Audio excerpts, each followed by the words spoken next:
Single Yellow Male by Giles. He'd been out walking in the woods and found a door in a tree. That was where the trouble started. Mr. Jolly tried the door. It opened easily. A set of stairs led down. At the bottom of the stairs, behind another small door, he found a round, yellow man sitting on a chair. Who knows how long he'd been down there, or how he'd got there? If the neat pile of gnawed rat carcasses in the corner was anything to go by, he'd been there for quite a while. There were no obvious clues as to why he was sitting down there, but Jolly had found him, and now he felt responsible. Perhaps it was their physical resemblance. They could have been brothers, twins even. Jolly, despite always smiling, felt sorry for the man. He looked so unhappy, and Jolly had never seen anything like that before. "Would you like to be happy?" said Jolly. It sounded idiotic, but down there, what else could he say? Especially when the stranger said his name was Mr. Sad. He could barely stand, and Jolly couldn't leave him there. What if he'd been abducted and his kidnappers came back? Jolly took him by his hands, which were covered in scars, and gently led him home. In Happy Land, that's what people do. But after 2 months, Mr. Sad showed no sign of leaving. It had been fun at first. Having a housemate was like being a student again, and Mr. Jolly took a modest pride in his efforts as a good Samaritan. Once he got Sad to turn his mouth up at the corners, the place was constantly full of laughter, and sometimes they both sit there for hours giggling about nothing.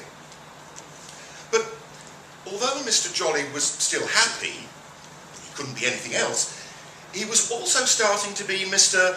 Maybe you should move out and get your own place. It certainly wasn't doing him any favours with little Miss Sunbeam. "I think he's creepy, the way he stares at me sometimes, and he looks just like you. It's not normal." Jolly just smiled at her. What else could he do? Then Jolly got sick. Sad, well, perhaps Mr. Not Sad anymore, was so helpful he couldn't do enough. Jolly felt guilty as well as ill to think he'd wanted him out of the house. "Don't you worry about your work.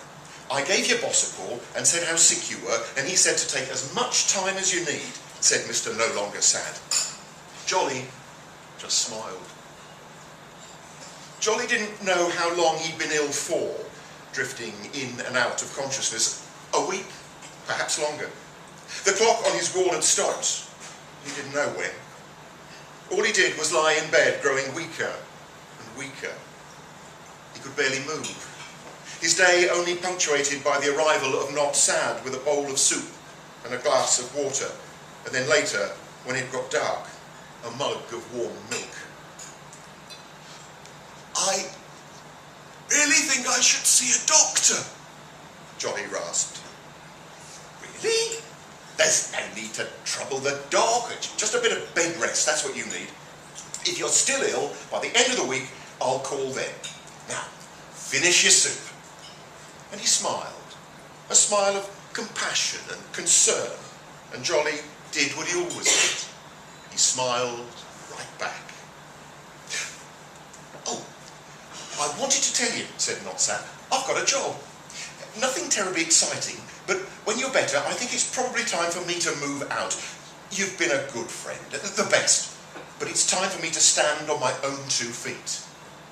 Jolly smiled weakly. Had another week passed? Jolly couldn't tell. He saw no one except Not Sad. He'd heard nothing from little Miss Sunbeam. "Has it been a week?" "Sorry? I just think I should see a doctor. If anything, I feel weaker." "I think you look much better, actually. few more days and we'll have you up and about, you'll see. Has little Miss Sunbeam called or popped round? Asked Jolly, his voice hopeful.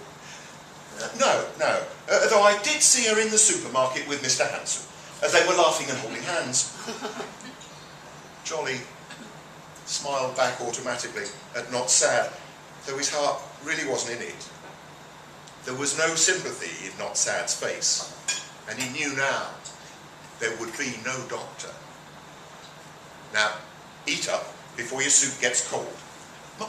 Might I have a glass of water, please? Asked Jolly. Of course, said Not Sad, and he left the room, closing the door firmly. Jolly would have to be quick, but where to pour the soup where it wouldn't be noticed? Under the mattress would be best. Not Sad couldn't look there without moving Jolly. Just as his bedroom door began to creak open, Jolly noisily clattered the spoon into the empty bowl. Thank you. That was delicious. Not Sad looked pleased, but then he always did. They both did. Well, here's your glass of water. You rest up. Back to work for me, but I'll see you later. I didn't know you'd started your job. Not Sad just smiled and closed the door behind him. It may only have been a few hours later, but Jolly felt better than he had for a long time, and ravenously hungry. He was still weak, though. He tried to stand. His legs were wobbly, but he could manage it. Hesitantly, he crept down the stairs. Why am I so nervous in my own home? He thought. There was no sign of Not Sad. The living room was no different. Jolly was surprised at himself for thinking it would be. He went to the kitchen. Nothing out of the ordinary. He was ravenous, though. Maybe just a slice of bread, then a bar of chocolate, then more chocolate. His weak stomach protested, unused to the exercise, but Jolly felt better, still feeble, but clear-headed. With solid food in his yellow belly, he thought about what had been going on.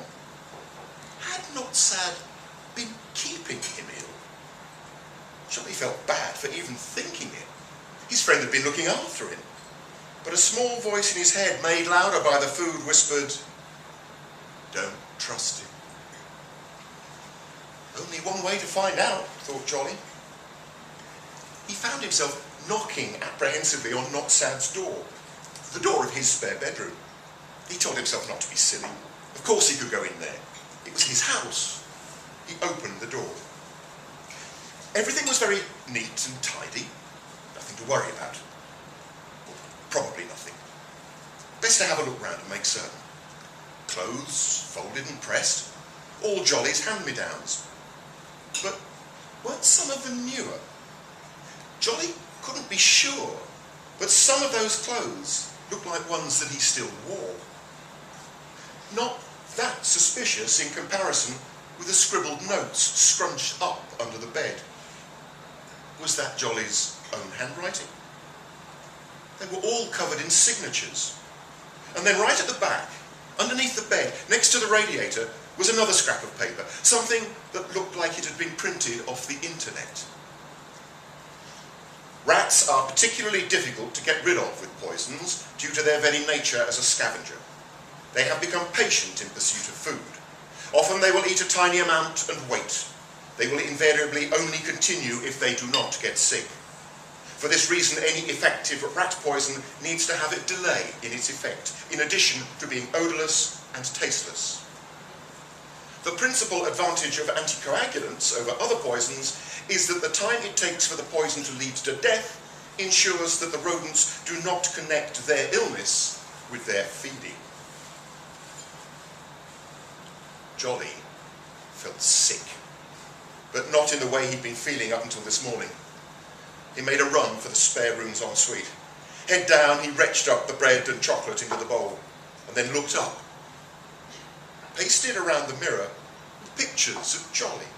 Jolly with little Miss Sunbeam, Jolly with colleagues, Jolly and his parents, all of them smiling. Except Jolly didn't remember being in any of his photographs. He'd never taken little Miss Sunbeam to the zoo, or gone bowling with his co-workers. Those weren't pictures of Jolly at all. Jolly threw up again. Flecks of vomit and bile still around his mouth. Jolly stood and looked at himself in the mirror. His big, yellow face smiled guilelessly back. He opened the door to the medicine cabinet, already suspecting what he would find there. Next to the toothpaste were sachets of rat poison. He closed the cabinet, and there, reflected in the mirror, was another big, yellow face in the doorway behind him, smiling, or was smiling. You're not well. You shouldn't have got out of bed. There was no compassion in the voice. Sinewy yellow hands like pincers shoved him hard against the mirror. His head hit the glass, shattering it.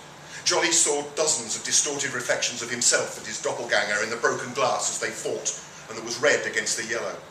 Jolly was weak, but his fear lent him strength. He pushed Not Sad with all his might, and then, picking up a shard of broken mirror, barely noticing the blood trickling down his fingers, he slashed in a frenzy, and then tried to run. Not Sad tripped him, but Jolly lashed out with his foot, and Not Sad lost his grip. Jolly ran for his bedroom. Flinging closed the door, he bolted it from the inside. Everything went silent. What to do? Jolly tried to stop the bleeding, but the anticoagulant in his blood was having its effect. Maybe he could run for help, but he lived alone, in a wood, far from anyone else. He pushed the chest of drawers against the door and waited. He didn't have to wait long. A single splintering crack resounded as the axe thudded into the door. Then again and again, and in place of an axe, a yellow face in the narrow opening. "Here's Jolly!" Followed by a maniacal chuckle. Jolly found himself laughing too, hysterically, and then stabbing with a piece of glass. "You're stab! Not stab! Fucking stab! Jolly stab!"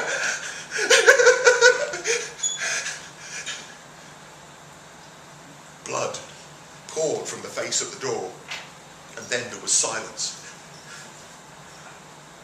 "Aye, said Mr. Jolly quietly, as he sank to his knees, shaking, his hands covered in blood.